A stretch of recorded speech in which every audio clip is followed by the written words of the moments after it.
오늘 이 시간에는 누가복음 19장 41절의 말씀을 통해서 십자가를 향한 마지막 여정 첫 번째 날 눈물을 흘리시는 예수님이라는 제목으로 함께 은혜를 나누도록 하겠습니다.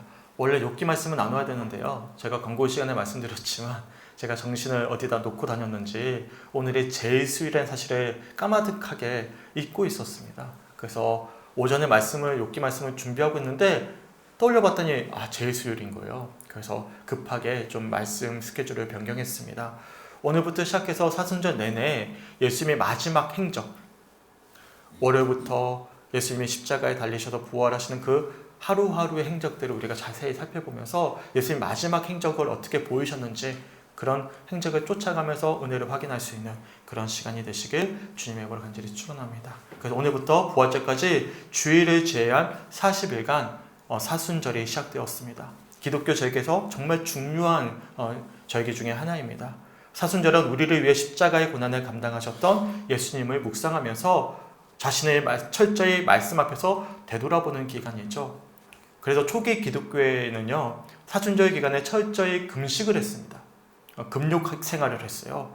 그래서 사순절 기간에 하루 한 끼만 먹었는데 그 한 끼도 고기를 먹지 않고 오직 채소만을 먹었습니다. 그리고 나머지 끼는 오롯이 금식하면서 주님의 고난에 참여하며 십자가를 묵상하는 그런 시간들을 가졌어요.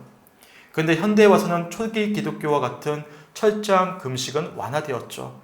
하지만 여전히 전통적인 절기를 중요하게 여기는 교단들은요, 이 사순절 기간 내내 경건한 생활을 하고자 권면을 하고 또한 그렇게 절기를 지키고 있습니다. 이런 사순절이 시작되는 첫날을 전통적으로 제의수요일 아니면 성회수요일이라고 불렀습니다. 오늘이 바로 사순절이 시작되어지는 제의수요일입니다. 오늘부터 시작해서 주일을 뺀 40일을 사순절이라 불러요. 그리고 그 40일이 지나면 부활주일을 마주하게 됩니다. 제수요일은 영어로 애쉬 웬즈데이라고 부르는데요. 직역하면 애쉬는 죄라는 뜻이에요. 죄. 웬즈데이는 수요일이죠. 그래서 제의수요일이라고 부릅니다. 그리고 이런 사순절이 시작되는 제수요일마다 전통적으로 선포되는 말씀이 있는데 그게 창세기 3장 19절 말씀입니다. 여러 차례 우리가 제수요일을 맞이하면서 나누었던 본문 말씀인데 오랫동안 우리 교회에 추석하셨던 성도님들이면 아마 기억나시는 말씀일 거예요. 창세기 3장 19절 말씀 함께 읽어보겠습니다. 시작. 내가 흙으로 돌아갈 때까지 얼굴에 땀을 흘려야 먹을 것을 먹으리니 내가 그것에서 취함을 입었음이라. 너는 흙이니 흙으로 돌아갈 것이니라 하시니라. 아멘. 다들 아시다시피 이 말씀은요, 하나님께서 선악을 알게 하는 열매를 따먹은 아담과 하와를 향해서 심판하시는 말씀이시죠. 하나님께서는 사람을 창조하실 때 흙으로 창조된 육체 위에 하나님의 생기를 불어넣어 주셔서 하나님의 형상을 닮은 생명이 되게 하셨습니다. 그런데 문제는 하나님처럼 될 수 있다는 뱀의 유혹에 넘어간 아담과 하와가 선악을 알게 하는 과실의 열매를 따서 먹어버린 것이죠. 그러면서 자연스럽게 죄로 인해서 하나님과의 관계가 단절되었습니다. 그리고 생기는 사라지고 한 줌의 흙으로 돌아가는 허무한 존재가 되어버렸어요. 죽음이 찾아온 것이죠. 그래서 함께 읽었던 창세기 3장 19절의 말씀에서 너는 흙이니 흙으로 돌아가게 되었다라고 말씀하신 것입니다. 사순절이 시작되는 이 제수요일에는 전통적으로 이러한 창세기 3장 19절 말씀을 읽고 묵상하면서 이 한 줌의 흙으로 돌아가는 허무한 인생과 또한 연약한 인간의 모습들, 또한 죽음을 묵상하는 그런 절기로 가졌어요. 그래서 제수요일에는요, 직전 종려주일날 흔들었던 그 종려나무 가지를 가져다가 재를 만들어요. 그리고 이마나 아니면 손목에 십자가를 이제 재로 그으면서 우리의 인생이 얼마나 허무한지, 연약한지, 완악한지를 돌아보고 묵상하는 그런 어떤 이벤트를 가져왔습니다. 제가 처음에 우리 교회에 왔을 때 여러 차례 이런 것들을 한번 해본 적이 있어요. 죄를 가지고. 기억나시죠, 장로님? 죄는 인간의 죄로 인한 죽음과 인생의 허물을 상징하기에 죄를 이마나 손목에 바르는 행위는 하나님 앞에서 우리 자신의 죄를 자복하고 회개한다는 의미를 담고 있었어요. 그리고 그런 우리를 위해서 십자가를 지시고 속죄의 죽음을 담당하셨던 예수 그리스도의 고난에 우리 역시도 동참하겠습니다. 40일 동안 우리 역시도 함께 묵상하겠습니다라는 의미를 담고 있습니다. 이처럼 전통적으로 사순절과 특히 제일수요일은 십자가 앞에서 우리의 모습을 정직하게 돌아보는 그런 절기였습니다. 하지만 사순절에는 또 다른 의미도 있었어요. 꿈이 있는 교회를 담임하고 계시는 하정환 목사님의 저서에 따른다면 사순절을 영어로 렌트라고 부르는데 이 렌트는 봄과 길다라는 고대 영어에서 유래되었다라고 이야기하십니다. 따라서 렌트라는 단어에는 길고 긴 겨울과 같은 죄의 세월이 지나서 죄를 뿌리고 회개함으로써 새로운 봄이 시작되어졌다라는 뜻도 담고 있다는 것이죠. 이처럼 사순절은 지난 죄로 점철됐던 우리의 삶을 청산하고 새로운 삶이 시작되었음을 소망하고 선포하는 절기라는 것입니다. 고린도후서 5장 17절의 말씀처럼 누구든지 그리스도 안에 있으면 새로운 피조물이기에 이전 것은 지나가고 새로운 존재가 되는 것이죠. 사순절을 우리가 철저하게 주님을 바라보고 묵상했을 때 결국에는 죄된 우리의 과거의 모습들은 다 청산이 되어지고 십자가의 놀라운 부활 속에서 새로운 존재가 된다는 사실이죠. 그런 시간들을 가지는 절기가 바로 사순절이라는 사실입니다.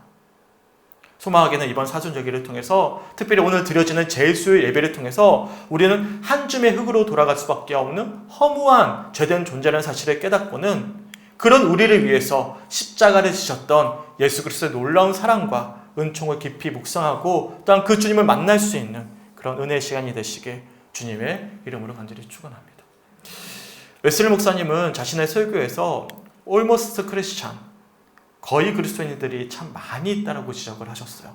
예수를 믿는데도 불구하고 예수를 단순히 지식으로만 알 뿐이지 살아계신 주님을 만나지 못한 문의는 그리스도인인데 사실 예수님과 동행하는 삶, 주님과 함께하는 삶을 살아내는 그리스도인들이 참 찾아보기 어렵다라는 말씀을 하셨어요. 그러면서 우리들에게 강조하길 단순한 종교 생활을 하는 그리스도인들이 아니라 지금도 살아계시는 주님과 동행하는 진정한 신앙인이 될 것을 강조하셨거든요. 진정한 그리스도인이 될 것을 항상 강조하셨어요. 그러면 거의 그리스도인이 아니라 진정한 그리스도인이 되기 위해선 우리는 어떻게 해야 되죠? 십자가의 사랑과 은총이 단순히 머리가 아니라 가슴을 넘어서 삶으로 고백되어져야만 하지 않겠습니까? 그래서 존 오트버그 목사님이 자신의 저서에서 진정한 그리스도인이 되기 위한 크게 4가지 단계로서 우리들에게 표현을 해주고 계시는데 오늘 말씀을 살펴보기 전에 그 4가지 단계를 우리가 먼저 살펴보았으면 좋겠어요. 간단히 정리하면 우리가 진정한 그리스도인들이 되기 위한 4가지 단계는 깨어남, 정화, 깨달음, 연합의 단계를 거쳐가야 된다고 말씀해 주셨습니다. 우선 깨어남은요, 평범한 일상 속에서 하나님의 임재를 의식하는 단계입니다. 지금까지는 하나님이라는 존재에 대해서 전혀 무지했는데 이제는 주님의 살아계심을 여러 이유 때문에 어떤 계기 때문에 깨닫게 되는 것이죠. 선명하지는 않지만 주님께서 나와 함께하고 계심을 깨닫고 의식하게 되는 단계입니다. 말씀드렸지만 사람들은 하나님을 전혀 인지하지 못합니다. 하지만 그리스도인들은 평범한 일상 속에서도 하나님의 임재를 의식하고 깨닫는 일련의 영적인 감각들이 있어요. 비록 주님의 임재를 강렬히 느낄 수는 없지만 예배의 자리에 나와서 말씀을 듣고 하나님을 향해 찬양하고 기도하기를 갈망하는 것은 이미 우리가 주님을 완전히 깊이 연합하지 않더라도 영적인 감각들이 깨어나고 있다는 증거인 것이죠. 사실 오늘 피곤하잖아요. 우리 권사님들 열심히 일을 하시다가 오셨는데 참 대단하세요. 얼마나 피곤해요. 근데 우리가 이 자리에 왜 나왔습니까? 하나님의 살아계심을 우리가 느끼고 있기 때문에 또 갈망하기 때문에 오지 않으셨습니까? 그러니까 이미 우리는 깨어나 있는 거예요. 영적으로 깨어나 있는 상태인 것이죠. 그것이 주님을 온전히 만남에서도 첫 번째 단계라는 것입니다. 그리고 두 번째 단계는 정화의 단계입니다. 정화의 단계는요, 하나님과 멀어졌던 자기 자신의 모습을 깨닫고는 회개하고 뉘우치는 단계죠. 제가 지난 시간에도 말씀드렸지만 우리가 처음 주님을 만나면 무엇을 깨닫게 되죠? 주님의 사랑을 먼저 깨닫기보다는 빛 아래 비춰지는 우리의 추악한 모습이 그대로 드러나니까 참 우리가 부끄럽구나. 참 우리에게는 가능성이 없구나. 지금까지 하나님을 철저히 외면했던 지난날에 완악했던 모습들이 그냥 드러나는 거예요. 그래서 우리가 회개할 수밖에 없는 거예요. 그리고 하나님의 용서와 은총을 간절히 바라며 갈망할 수밖에 없는 것이죠. 그 단계를 정화의 단계라고 이야기하셨어요. 이것을 우리는 흔히 회개라고 부르죠. 그리고 세 번째 단계는요, 깨달음의 단계입니다. 지금까지는 한 줌의 흙과 같은 허무한 존재이자 용서받을 수 없는 완악한 죄인이었는데 이제는 용서받은 하나님의 자녀로서 예수님의 시선으로 우리 자신을 바라보게 되는 것입니다. 그래서 정화의 단계는 우리가 얼마나 죄된 존재인지를 가지고 회개했다면 주님을 만나게 되면 이제는 내가 얼마만큼 사랑받는 존재인지를 확인하게 되는 것입니다. 시선이 달라지는 것이죠. 그래서 굉장히 부정적으로 세상을 바라보고 또한 자신을 바라보는 시선이 이제는 주님의 시선. 얼마나 주님께서 나를 사랑하셨는지, 나를 위해서 십자가를 지셨던 그 놀라운 그 은총의 시선으로 우리 자신을 바라보게 되는 것이고 또한 세상을, 또한 사랑하는 사람들을 바라보게 된다는 사실입니다. 그러니까 우리를 위해 십자가를 지시고 속죄하셨던 예수님의 사랑으로 우리의 시선이 달라지는 것입니다. 그렇게 새로운 시선으로 우리 자신을 새롭게 바라보면서 새로운 시작이 출발되었음을 깨닫는 단계가 이 오토버그 목사님은 깨달음의 단계라고 말씀해 주고 계셨어요. 혹시 헬런 켈러 들어보셨어요? 아무것도 보지 못하고 듣지도 못하고 말하지도 못했던 참 불쌍했던 아이였는데요. 설리반 선생님을 만나면서 처음으로 물이라는 존재를 느끼게 되었어요. 그러면서 그녀가 처음으로 물이라는 감정을 느꼈을 때 그 고백을 이렇게 남겨놓고 있는데 제가 소개해드리면 이렇습니다. 그때 나는 물이 내 손 위를 흐르는 차갑고 놀라운 무언가를 의미한다는 것을 알았다. 그 살아있는 단어가 내 영혼을 깨우고 내 영혼과 빛과 희망, 기쁨을 주었으며 내 영혼을 해방시켰다. 그러니까 깨달음이 주는 희열이라는 것이죠. 그러니까 우리가 예수님을 만날 때도 마찬가지입니다. 전혀 몰랐던 주님을 이제는 알게 될 뿐만 아니라 그 주님이 나를 위해서 십자가를 지셨고 나를 용서해 주시고 더 나아가서 나를 사랑하신다는 사실을 깨닫게 되면요. 그것이 내 영혼을 깨우고요. 내 영혼에 빛과 희망, 기쁨을 주고요. 내 영혼을 해방시킵니다. 그것이 바로 깨달음의 단계예요. 그리고 마지막 단계는요. 연합의 단계입니다.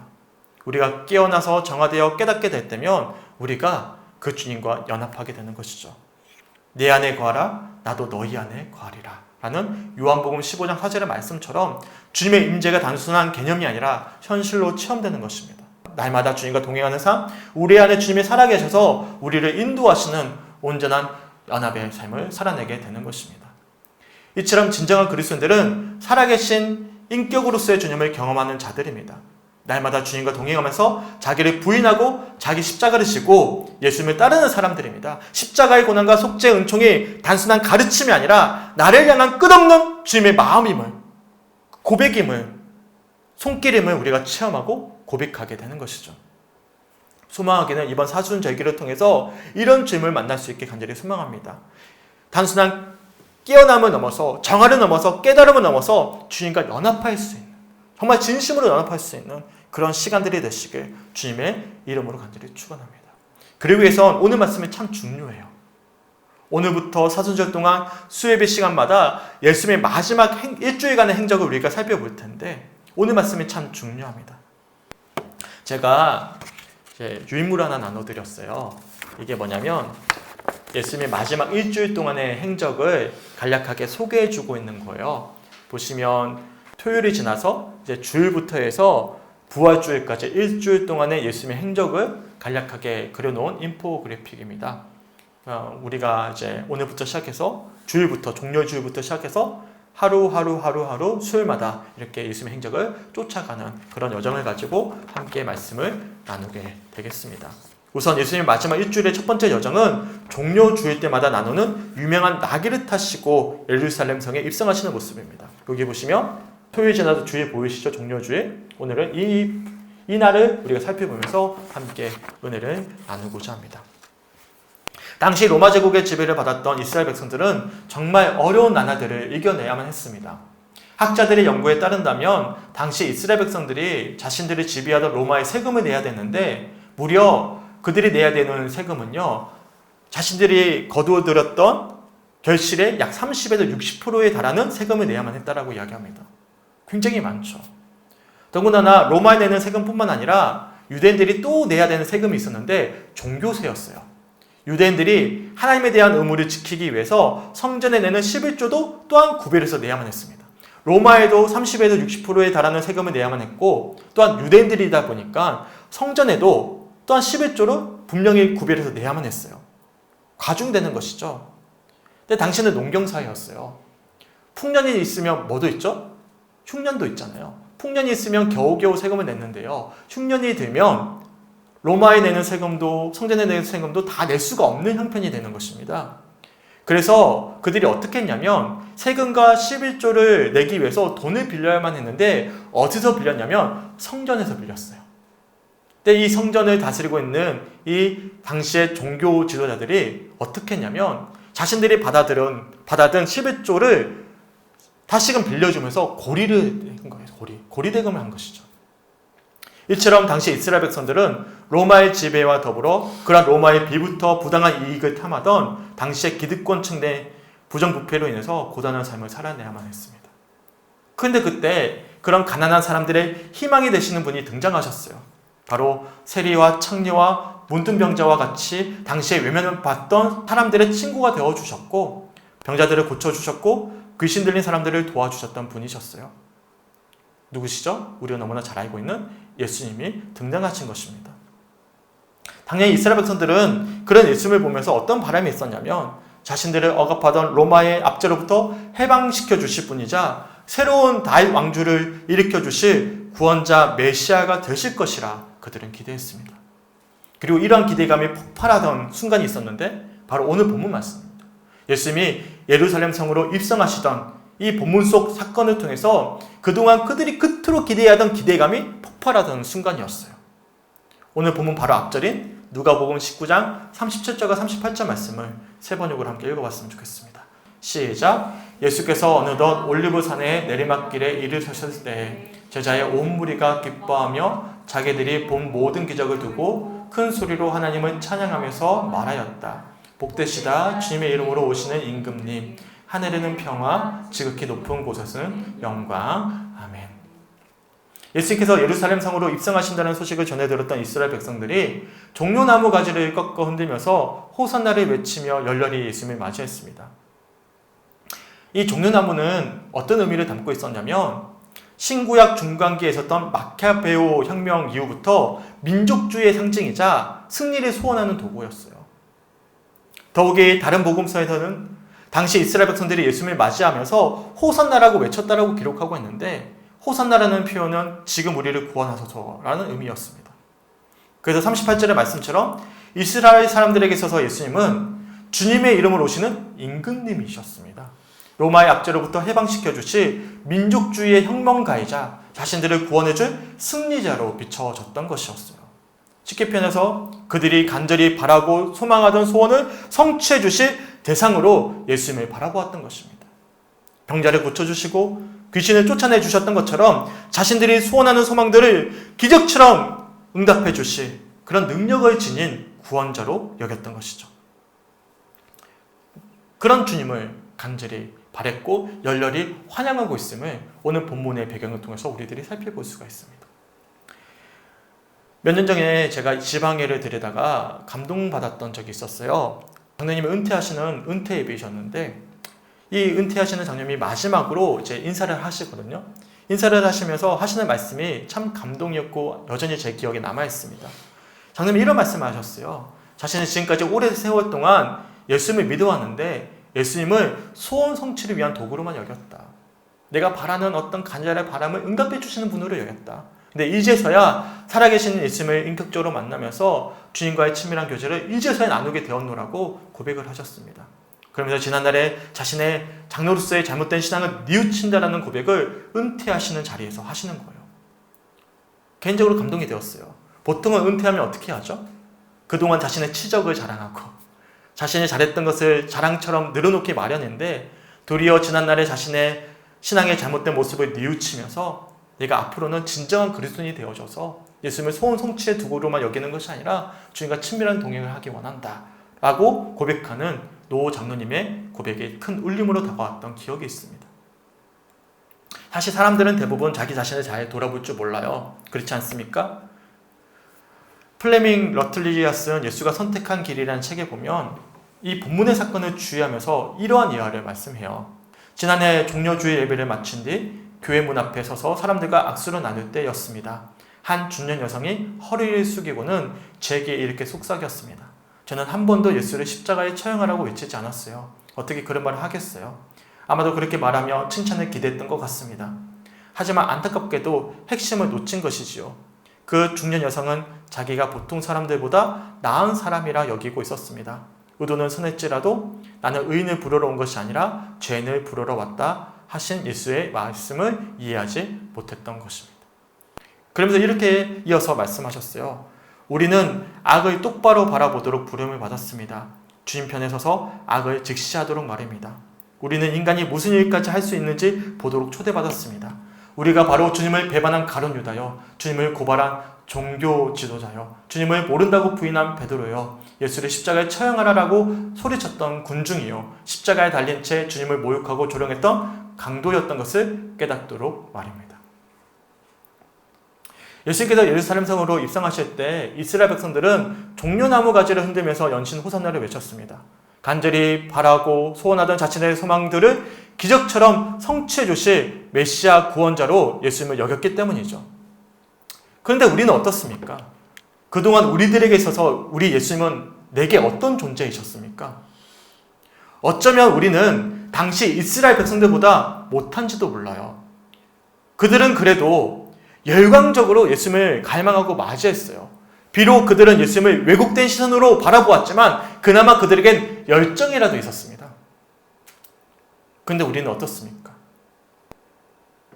예수님은 군중들의 기대와는 달리 왕의 상징이자 승리의 상징인 백마가 아니라 어린 나귀 새끼를 타고 예루살렘 성으로 입성하셨어요. 그리고 그렇게 자신을 열렬하게 환영하고 있던 그런 이스라엘 백성들을 바라보시면서 이렇게 말씀하고 있습니다.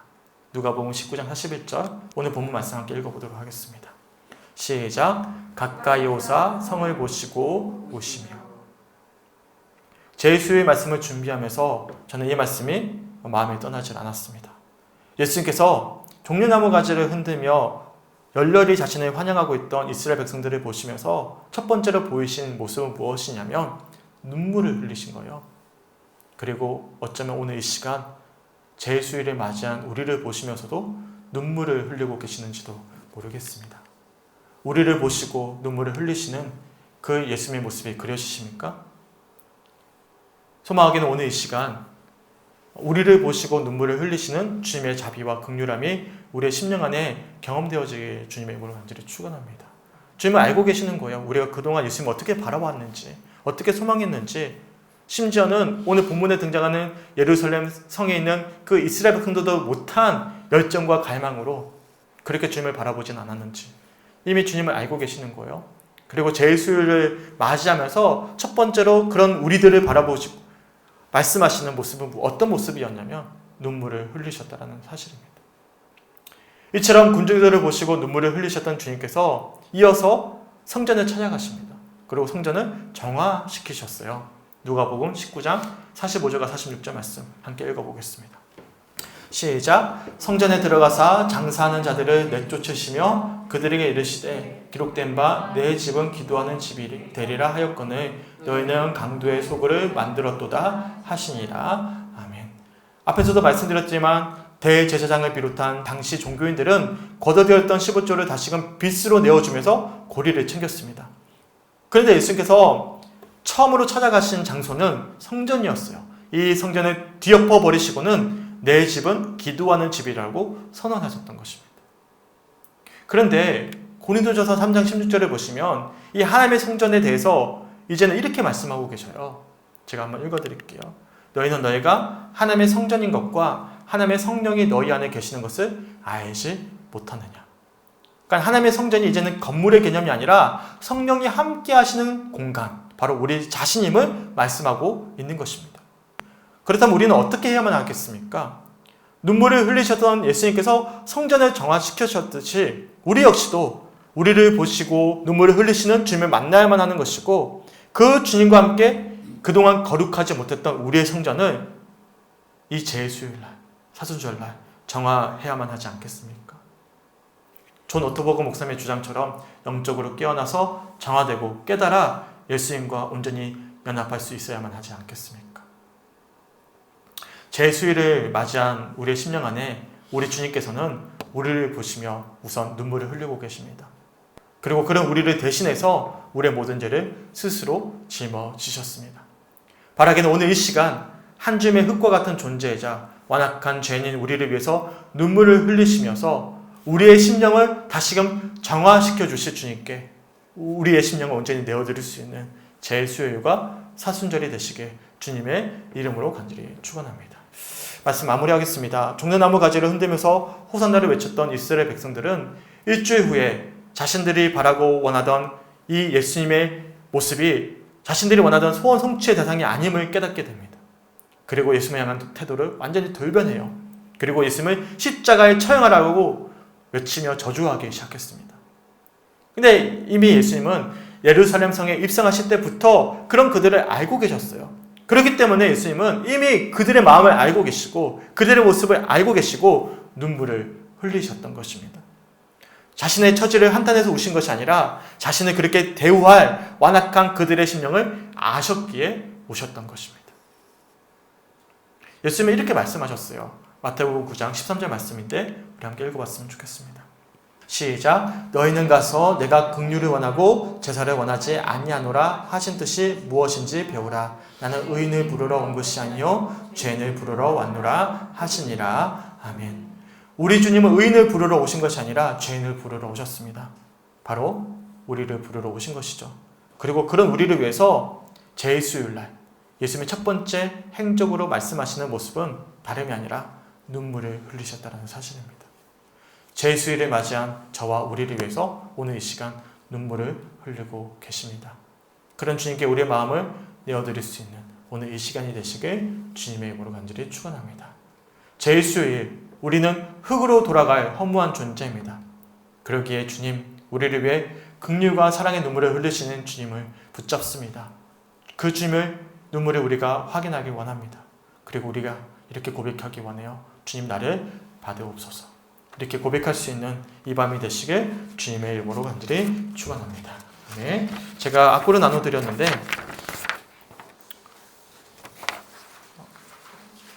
제가 한번 가사를 한번 읽어드릴게요. 주님 내가 여기 있사오니 나를 보내소서. 나의 마음 나의 몸 주께 드리오니 주 받으옵소서.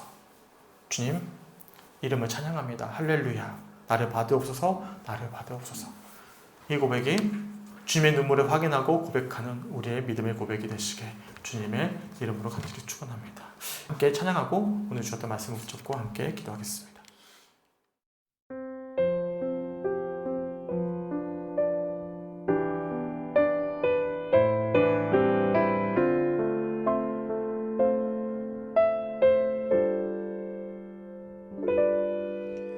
주님 내가 여기 있사오니 나를 보내소서. 나의 마음 나의 몸 주께 드리오니 주 받으옵소서. 주님 내가 여기 있사오니 나를 써 주소서. 가진 것 모두 다 주께 드리오니 주 받으옵소서.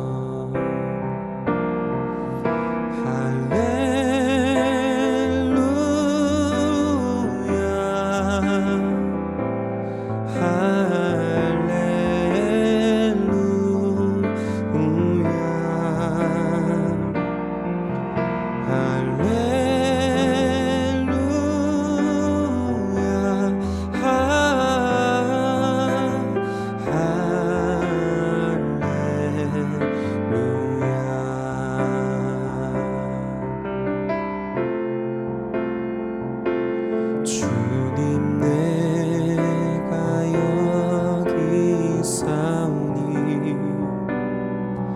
나를 보내소서. 나의 마음 나의 몸 주께 드리오니 주 받으옵소서.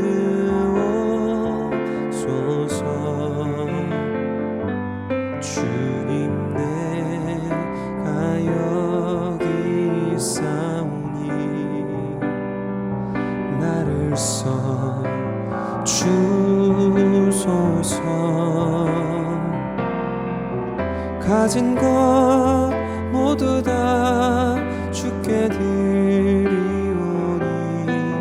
주 받으옵소서.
나를 받으옵소서.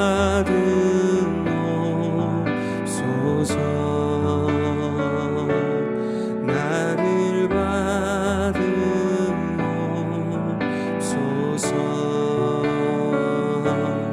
나를 받으옵소서.